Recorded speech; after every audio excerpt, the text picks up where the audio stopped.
우리가 계속 지금 10계명을 보고 있는데 항상 10계명의 초점은 행동이 아니라고 했어요. 행동이 아니고 관계예요. 관계. 어떻게 하면 사랑하고 관계를 이룰 것인가, 하나님과 관계 속에서 어떻게 관계를 이룰 것인가, 이웃과의 관계에서 어떻게 이룰 것인가. 우리가 하나님 말씀이 있으면은 항상 하나님의 말씀이 처음에는 제한적이고 소극적으로 하나님의 뜻이 나와요.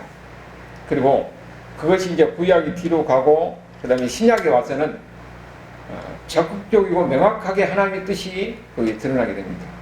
그러면은 여기에 거짓 증거하지 말라 하는 이 말씀에 이 말씀을 주신 하나님의 본래의 뜻이 무엇인가? 그걸 어떻게 봐야 되겠어요? 신약 성경에서 이 말씀에 대해서 예수님이 뭐라고 말했는지, 아니면 사도 바울이 뭐라고 말했는지, 그것을 통해서 이 말씀에 그 참된 하나님의 뜻이 드러나게 되는 거예요. 그래서 우리가 이제 신약을 보고 예수님 말씀을 보고 하는 거예요. 그렇다면은 하나님께서 내 이웃에 대해서 거짓 증거하지 말라고 하셨는데 이 명령을 하신 이유가 뭐냐? 왜 이 명령을 하셨으며 그 의미가 뭐인가 하는 것을 우리가 봐야 되는 거예요. 항상 그러니까 하나님 말씀을 그 자체로만, 살아나지 말라, 가지 말라, 도둑질하지 말라, 이 자체로만 보지 말고 거기 명령을 통해서 주신 하나님의 뜻이 무엇인가 하는 거예요. 그리고 여기에 내 이웃에 대해 거짓 증거하지 말라, 왜 하나님이 이 명령을 하셨는가 하는 거예요. 먼저 이 명령을 하신 이유는 뭐냐? 서로의 관계를 위해서라는 거예요. 서로의 관계를 위해서. 거기에 대해서 에베소서 4장 25절에 보면은 거기에 대해서 뭐라고 말씀했느냐? 구약성경 신약성경 314페이지 보면은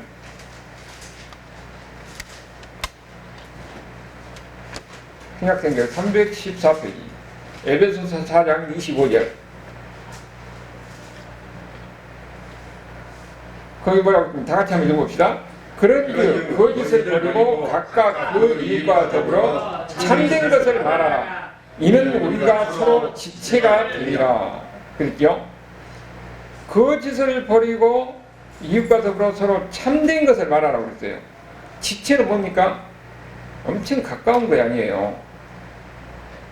그러니까 지체가 될 정도로 가까운 관계가 되려면은 진실을 말하고 진실된 관계가 돼야지, 거짓말하고 과장하고 그러면은 진실된 관계가 안 되는 거죠. 여러분, 우리가 사람하고 이렇게 관계를 할 때 어떻습니까? 저 사람이 말하는 것이 진실되고 참되할 때는 우리가 그 사람하고 관계가 되는 거예요. 근데 맨날 거짓말하고 하면 누가 그 사람 신뢰합니까? 신뢰가 안 돼요. 그러니까 관계가 안 되는 겁니다. 관계가 되려면 어떻게 돼요?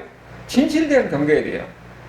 그래서 여기서 뭐라고 하냐면은 서로 지체가 될 정도 그렇게 관계가 되려면은 우리는 교회 안에서 어떻습니까? 서로 지체잖아요. 교회 안에서 건강한 관계가 되려면 어떻게 되겠어요? 진실된 관계가 돼야 돼요. 진실된 말을 해야 되고 참된 말을 해야 되는 겁니다. 그러니까 거짓 증거하지 말라 하는 것은 다른 말로 이야기하면 참된 것을 말하라. 그래야 지체가 된다는 겁니다. 그러니까 여기는 좀 행동보다는 관계에 관한 이야기죠. 여러분, 행동이라는 것은 관계가 바르면은 거기에 따라가서 행동이 오는 거예요. 행동이 따라오는 겁니다. 그래서 여기는 행동에 대한 명령보다는 행동 자체를 통해서 주는 그 의미가 무엇인가? 행동 자체가 목적이 아니지요. 그거를 통해서 주는 의미가 무엇인가요? 그래서 이렇게 거짓 증거를 하지 말라고 하는 이유는 뭐냐면은 내 자신이 진실되어야 된다는 겁니다. 진실돼야. 그래야 지체가 되고 서로 관계가 되는 것이니까. 여러분, 내가 거짓말 하면요, 다른 사람 말도 안 믿어집니다. 내가 진실되고 내가 정직할 때 다른 사람 말이 그것이 진실되고 믿어지는 것이지, 내가 거짓말하면 다른 사람도 의심하고 내가 의심하면 다른 사람도 의심하게 되는 거예요. 그러면 그런 관계성으로 관계가 안 되는 거죠. 그래서 서로 지체가 될 정도로 관계가 되려면 사람이 진실돼야 돼요. 우리가 주변에서 그러잖아요. 저 사람 믿을 수 있다 그러면은, 믿을 수 있다 그러면 그 사람한테 진실된 관계, 내가 또 내놓고 저도 진실된 관계가 될 수가 있는데, 자꾸 거짓말하고 자꾸 이 부정적인 이야기하고 하면은 관계가 안 되는 겁니다. 그래서 이런 지체가 될 정도의 가까운 관계가 되려면 진실을 말해야 된다. 우리가 보면은 사실 이웃을 무시하고 거짓말하고 그러면 관계가 안 돼요. 그렇기 때문에 이웃에 대한 존중만 그들에 대해 인격적으로 대해야 그래야 관계가 되는 겁니다. 저 사람도 하나님의 형상이다. 나도 하나님의 소중한 하나님의 형상으로 인정받은 존재지만 저 사람도 하나님의 소중한 존재라는 것을 인정하고 인격체로서 인정해야 되고요. 그래 서로 관계가 되는 것이지. 그럴 때 진실된 말하고 참된 말하고 정직한 말하고 그러면서 관계가 되는 것이죠. 근데 다른 사람들 이웃을 인정하고 다른 사람 인격체로 존중할 때에 그때 진정한 관계가 된다는 겁니다. 그런 관계를 위해서 어떻게 된다는 거예요? 정직이 된다는 겁니다. 그리고 사람은요, 재물보다는 명예를 통해서 사람이 행복을 느끼게 되는 거예요. 잠언 22장 1절에 보면은 제가 읽어드릴게요. 많은 재물보다 명예를 택할 것이요. 그랬어요. 사람에서 중요한 것은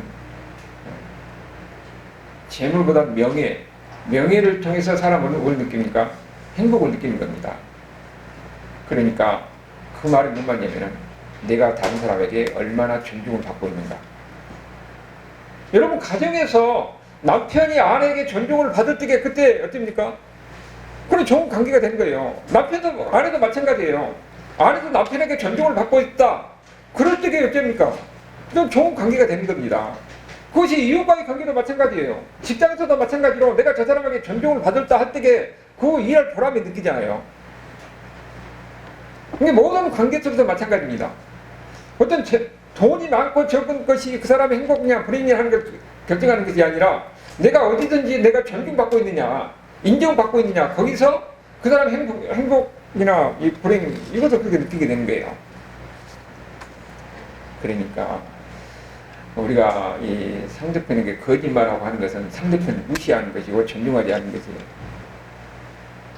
거짓말하고 하는 것은 이런 모든 성도들이 마찬가지. 우리가 항상 보면 이 계명이 사실을 보면 사람이 은연중에 자기도 모르게 거짓말하는 그런 경우가 많이 드러나거든요. 근데 여기에 안 걸린 사람은 없어요. 그렇기 때문에 항상 스스로 조심해야 된다는 겁니다. 나도 모르게 거짓에 들어가서 사람이 또 거짓말하면요. 그것이 나중에는 처음에는 안 믿겠는데 나중에 다 드러나게 되거든요. 드러나게 되면 그 사람은 신뢰관계를 잃어버리잖아요. 그럼 관계가 좀 안 되는 거예요. 그래서 우리는 항상 진실된 이런 만남을 위해서는 항상 정직해야 되는데 그러려면 진실된 말을 해야 되겠잖아요. 그리고 우리가 천국은 항상 어디서 느낀다고 그랬습니까? 관계 속에서 느끼는 거예요. 관계 속에서. 관계를 위해서 어떻게 합니까? 진실된 이런 말을 해야 되죠. 진실된 관계 속에서 그 관계가 되고 그 관계를 통해서 우리가 천국을 누리게 되는 것이니까 정직하고 진실할 때에 그때 사람이 인정을 받게 되고 존중을 받게 되고 그런 거지요. 그리고 하나님이 우리에게 왜 회개라고 그럽니까? 하나님과 관계를 위해서 그런 거예요. 우리가 죄를 짓고 하나님 앞에 무엇인가 이 잘못한 거 있으면은 기도하려면 기도가 막힙니다. 하나님과 관계가 안 되는 것이니까. 그러니까 먼저 우리의 죄를 회개하고 하나님 앞에 나서 용서를 받고 그 다음에 하나님 앞에 관계가 되고 하나님과 관계될 때에 그때 기도할 때 하나님이 내 기도를 들으신다는 그런 확신이 들게 되는 거죠. 이게 우리 모든 신앙생활에도 마찬가지예요. 우리가 죄를 범하면은 하나님과 만남이 안 되는 거니까 항상 우리가 하나님 앞에 나올 때는 항상 우리가 보면 우리도 모르게 본인 중에 은연 중에 우리도 모르게 거짓말을 할 수가 있고 가정할 수가 있고 그러면 그런 자기도 모르게 그런 관계가 있는 거예요. 그러니까 우리 예수 믿는 사람은 어떻게 되냐 항상 하나님 앞에 나올 때는 자기 자신을 돌이켜보는 겁니다. 내가 말이 있을 수도 있고 남에게 누구도 상처를 주지 않는가 또 하나님 앞에 관계 속에서 내가 무엇인가 잘못된 것이지 않는가 이것도 다 내놓고 용서를 구하는 겁니다. 그러면서 하나님과 관계가 되고 기도가 하나님께서 내 기도를 들으신다는 걸 확실히 들게 되는 거죠. 그래서 우리가 회개하라고 하는 거예요. 그리고 이 명령을, 이 거짓 증거하지 말라, 거짓말 하지 말라고 하는 이 명령을 하신 것은 진실이 가장 큰 무기이기 때문에 그런 겁니다. 진실이. 사탄은 거짓의 우두머리잖아요. 그런데 하나님은 참된 분입니다. 하나님은 진실된 분이에요. 그래서 하나님의 형상을 입은 우리도 하나님은 우리가 진실된 이런 사람이 되기를 원하는 겁니다. 그것이 하나님 우리를 향한 하나님의 뜻이에요. 우리가 항상 우리가 보면은 사람이 다 불완전하고 재성을 가지고 있잖아요. 우리가 이 청문회라는 이런 게 보면은 어떻게든지 이 상대편을 속이려고 이렇게 막 하는데 나중에 결국은 드러나요. 근데 그렇게까지 볼 게 아니고 우리 개인의 관계 속에도 보면은 어느 순간에 위기를 벗어나기 위해서 아니면은 그 상황을 나를 드러내기 위해서 거짓말하는 그런 경우가 있습니다. 근데 그 나중에 되면은 다 그게 드러나요. 그러니까 결국은 진실이 승리하게 되어 있어요. 거짓은 어떻게든지 서로 모습 속에 다 드러나게 되는 겁니다. 그러면 어떻게 됐어요? 위기를 보면했지만 결국은 자기 자신이 바로 이런 존재라는 것을 드러내는 게 뿐이잖아요. 하나님은 진실을 원하는 겁니다. 사탄은 우리가 거짓말해서 우리가 스스로 올무에 빠져서 넘어지려고 하는 것이 사탄의 목적이니까 우리를 넘어뜨리려고 하는 거잖아요. 근데 하나님은 진실이니까 우리는 어떻게 되냐고요? 항상 진실을 이야기할 때에 그 관계가 바른 관계가 되고 그 바른 관계 속에서 천국을 누리게 되는 거죠. 그리고 내가 아까도 이야기했지만 진실하지 않으면 다른 사람의 말이 믿어지지 않습니다. 그게 참 희한한 거예요.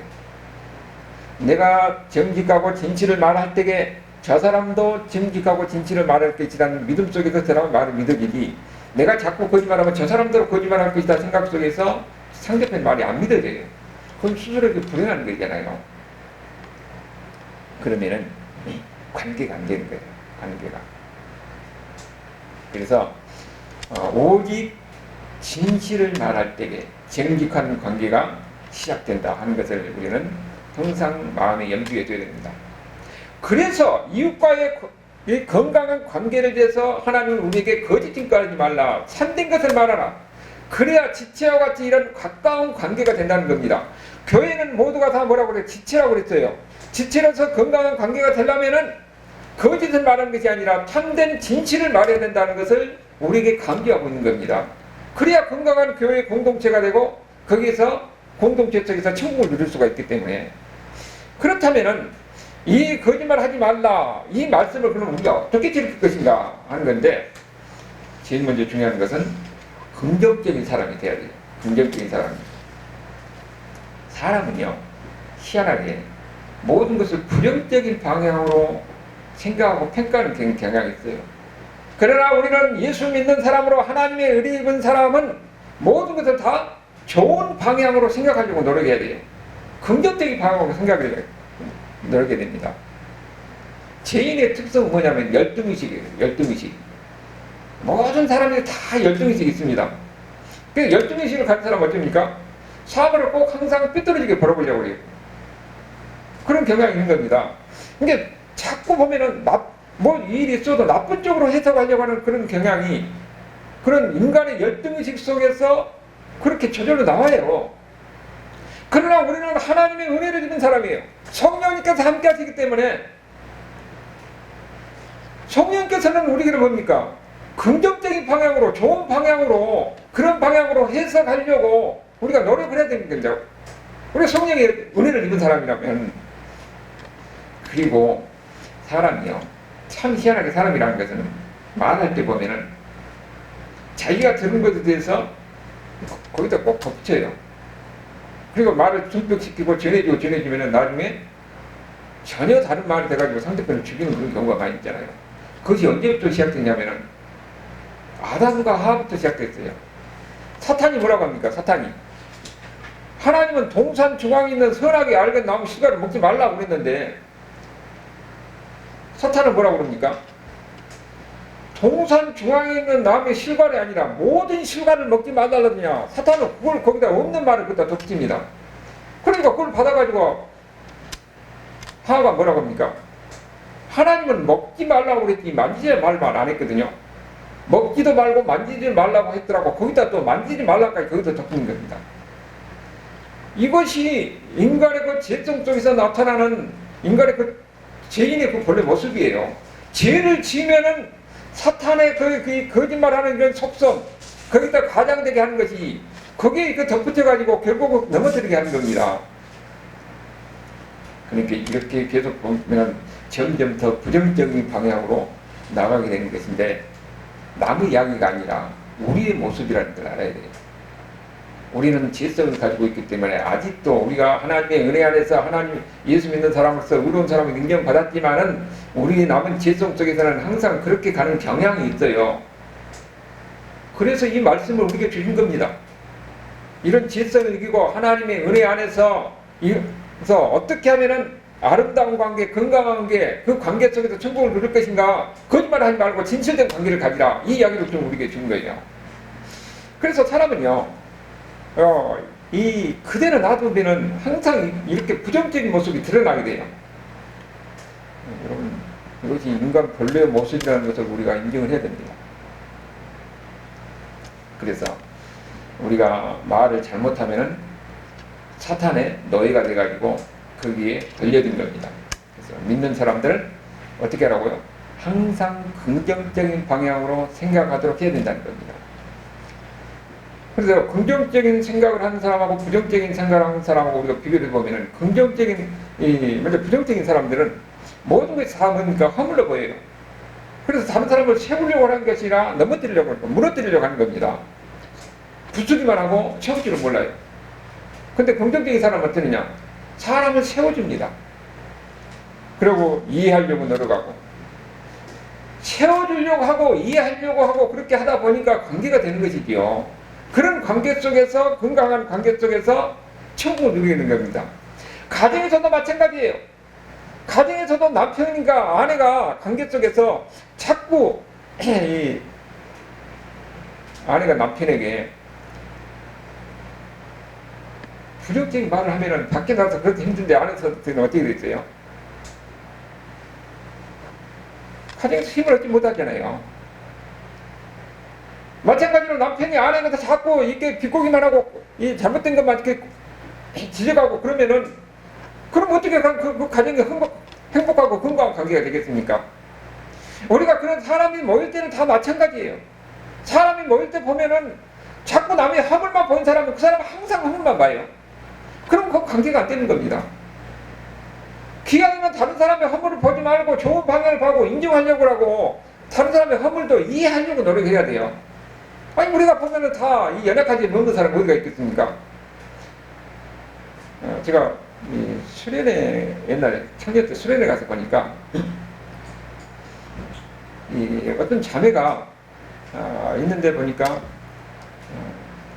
항상 이제 그것도 저 처음에 갔거든요. 말하는 게 보니까 말을 이쁘게 하고 우리가 좀 해도 막 이 긍정적으로 이해하려고 하더라고. 그래서 처음에 좀 특이하다. 근데 뭐한 사람이냐고 내가 물어봤더니 미장을 한 사람이더라고.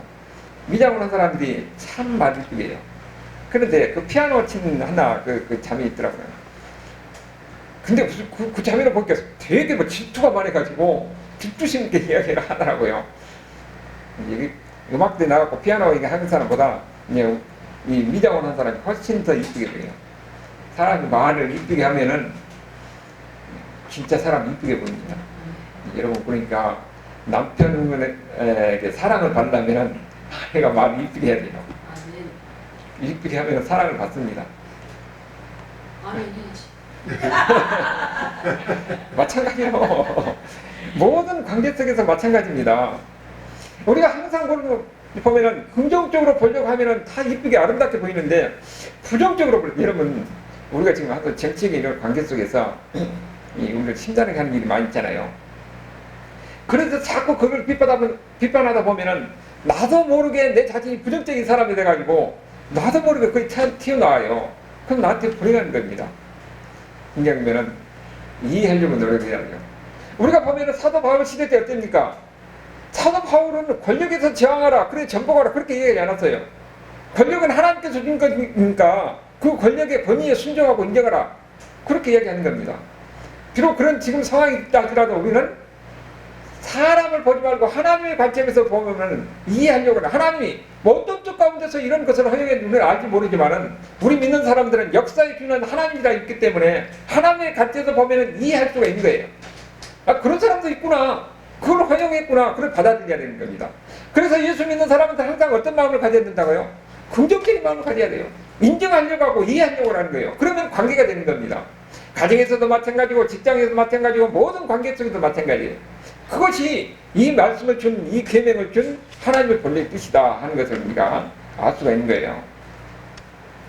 그리고 한 가지 또 우리가 주의할 것은, 그러면은 진실을 말한다고 해서 모든 진실을 다 옳은 것이냐? 그건 또 아니라는 거예요. 진실을 말할 때도 사랑의 근거에서 진실을 말해야 돼요. 사랑의 근거에서. 어떤 사람 보면은 그런 말을 했잖아요. 나는 거짓말을 할 수가 없다고. 내 목에 칼이 들어와도 나는 진실을 말한다고. 그러면 진실을 말한다고 해서 그럼 관계가 깨지면 어떻게 될 거예요? 그런 사람보다 뭐라고 하냐면 주책 없는 사람이라고 그러잖아요. 있는 그대로 말한다고 하는 것이 다 정직한 것이 아니에요. 우리가 정직은 무엇을 위해서 하는 것입니까? 정직의 공적 목적은 관계예요. 관계를 위해서 하는 거예요. 그렇기 때문에 정직을 말할 때는 항상 이유에 대한 사랑이 있느냐, 덕을 세우는 것이냐, 그것을 항상 우리가 봐야 됩니다. 이것이 지혜로운 사람이에요. 여기 있는 선교사님 있잖아요. 장렬 선교사님. 그분은 이제 내가 전에 있던 스님, 전에 섬겼던 그 목사님의 딸이 있어서 내가 소개를 둘이 했어요. 근데 이제 이분이 기도원에 갔어요. 기도원에 가니까, 50일 기도, 금식기도 한다고. 그래서 이제 기도원에 나왔어요. 그래서 나가가지고, 이제 저쪽, 어디 교회에, 우리가 이제 여름에는 여기서 이제 잘 데가 없으니까, 이거 더워서 못 자거든요. 그래서 이제 그 고시원에 있으면서 그 교회를 갔던 명이에요. 근데 이제 거기 교회 그 목사님이 이제 마음에 들어가고 자기 딸이 있으니까 그리 보라고. 그래서 이제, 그리 이제 그 딸이 봤던 모양이에요. 근데 이제 나는 저기 속여가지고 저쪽에 이제 그 목사님이 지금 그렇지 않도 이제 기대를 하고 있는데, 그래서, 이제 저한테 전화하지 말고 둘이 이제 저기다 나와서 했으니까 둘이 직접 하시라고. 그래서 전화했어요. 그래서 그럼 성교사님한테 그러면 지금까지 지금 기도원에 나와서 지금 어떻게 하고 있냐고. 그러니까 그때 뭐라고 했냐면, 기도원에 갔다 나와서가지고 내가 선도 한번 봤습니다. 그러는 거예요. 아니, 자기 딸하고 하라고, 이 선을 지금 맺어주려 하고 있는데, 나하고 다른 사람하고 한번 봤다는 거예요. 그래서 내가 그러니까 그런 모양이에요. 뭐라고 했던 모양이야. 그러니까 내가 그 담임 선교사님 만나고 그랬어요. 왜 그런 소리 했냐고 그러니까, 자기는 정직한 거에 정직하게 말하는 게 좋은 것 같아서 그렇게 이야기했다고. 아니, 그러면 저거는 둘이 자기 딸 사이 삼으려고 그러고 있는데 자기하고 사귀다가 중간에 나놓고 다른 여자 보면 누가 그걸 좋아하겠냐고. 그게 정직 같은 거 아니에요. 그때는 그냥 묻어두는 것이고 그건 어쩔 수 없이 봤으니까 저기하고 되든지 안 되든지 일단 보도록 해야지. 우리가 정직하다고 하는 것은 지혜로 필요한 거예요. 관계를 위해서, 정직한 관계를 위해서 되는 것이고, 이게 사랑이 되는 것이냐 덕이 되는 것이냐 이걸 생각하고 지혜롭게 해야 하는 거지. 무조건 정직하다고 말하면서 있는 소리 다 해놓으면은 관계를 깨는 것입니까? 이건 바로 정직한 것이 아니고 어리석은 것이에요. 주체가 없는 것이다 하는 것도 우리가 이해를 해야 돼요. 그리고 어린이에서 보니까 우리가 항상 이야기를 할 때도 덕이 되는지를 이야기하는데, 결혼한 남녀가 결혼하고 자기 과거를 자꾸 이야기하는 것은 옳지 못합니다. 여기서 보니까 내가 들은 이야기인데, 남자는 보통 그 무용담식으로 많이 하잖아요. 와가지고 뭐 제가 과거에 자기가 막 저것도 하는 거니까 막 재밌게 해놨는데, 그럼 너도 이야기해보라 보니까 여자도 속없이 거기서 이야기하면서 자기 과거를 이야기하는 거예요. 그럼 남자가 들으니까 그 다음에 주먹이 날아가는 거지요. 그러니까 주책 없이 이 과거에 있는 이야기, 없는 이야기 다 하는 것은 어리석고 미련한 짓이라는 거예요. 그때는 이야기하는 것이 좋은 게 오늘 과거를 다 쫓아내가지고 상대편을 분노하게 만들어요. 이제 덕이 안 된다는 거니까 있는 것 없는 것 다 그대로 말한다고 해서 그 덕이 되는 것도 아니라는 거예요. 그리고 그것뿐만 아니라 또 우리가 상대편의 그 듣기 좋은 소리만 하는 그 사탕 발림 소리가 있어요. 이런 것도 정직한 것이 아닙니다. 우리가 보면은 다 그런 말을 자꾸 한 사람은 저 사람 보니까 다 입 바른 소리만 한다고, 그리고 그 사람은 신뢰하지 않아요. 관계가 안 됩니다. 그런 경우에는. 그러니까 우리는 마음에 담겨있는 진실된 말을 하되 지혜롭게 사랑이 되게 덕이 되게 말을 해야 된다 하는 거예요. 우리가 이 9번째 계명으로 거짓 증거하지 말라 할 때 이 계명을 어떻게 지켰느냐, 우리가 확신하기 전까지는 항상 긍정적으로 생각해 보라 하는 거예요. 긍정적으로. 잘못하면은 무심하면 한없이 의심의 늪에 빠지게 되는 거예요. 그렇기 때문에 항상 긍정적으로 방을 생각하고, 그리고 진실을 말할 때는 사랑의 근거에서 관계를 위해서 말해야 된다는 겁니다. 그러면은 여기에 거짓 증거하지 말라 하는 이 말을 온전히 지키는 거예요. 그리고 에베소서 4장 25절에 말씀하신 대로 우리는 뭐라고요? 지체에 아주 가까운 관계가 되려면은 참된 말을 해야 지체와 같은 그런 가까운 관계가 되는 것이다. 이런 관계를 통해서 우리는 이 땅에서도 행복을 경험할 수가 있는 거예요. 하나님은 우리에게 행복한 삶을 원하는 것이지 우리가 서로 갈등과 분쟁 이것을 하나님이 원하는 것 아니에요. 그렇기 때문에 건강한 관계, 행복한 관계를 위해서는 서로 진실된 관계, 진실된 말을 함으로써 이 땅에서 천국을 이루는 이런 삶을 살라고 하는 것입니다. 이 말씀을 지킴으로 인해서 바로 우리도 천국을 이루는 이런 삶이 될 수 있기를 주님으로 축원합니다. 아멘.